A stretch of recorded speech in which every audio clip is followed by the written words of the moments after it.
Hi, and welcome to TechDecks. TechDecks is a flashcard application that I built in a team with another 4 student developers. TechDecks uses Auth0 for authentication. You can register in your account or log in with your social media account. In our case, we use Google to log in. The app recognizes your name when the login is successful. If you're a new user, I would suggest going to a search option and search for the decks you're interested in. Let's search for JavaScript decks. Here, I can type in Java and click Find Decks, and I'll get all the results that include the word Java in its name.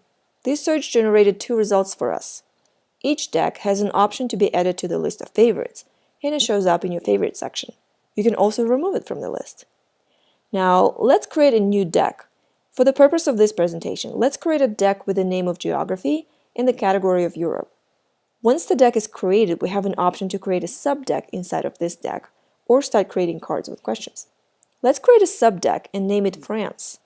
Once the subdeck is created, we again have an option to create another subdeck to narrow the topic even more, or start creating cards. This creates a file system of organizing the decks.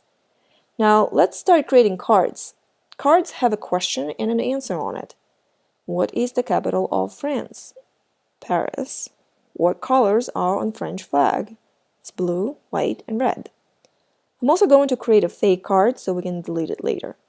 As you can see, we have an option to create multiple cards without going back and forth to the deck. Once we're done with creating cards, click Back to Deck, and we can see all the cards we just created. The cards can also be deleted, like so. And now let's study the cards. The capital of France is Paris. Correct. Colors on the French flag, blue, white, and red. Correct. Great. When you're in My Decks section of the app, you can see all your decks, including the one we just created. All these decks have extra options available to you. The private option removes your deck from the search results, so no one can study your private decks. Let's make our JavaScript deck private and try to search for it.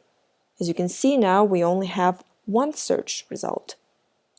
Another option to edit the deck's name and category is available to you. Before the deck is deleted, the app will ask you if you're sure you want to delete it. This action cannot be undone. This is TechDecks. Thank you for visiting.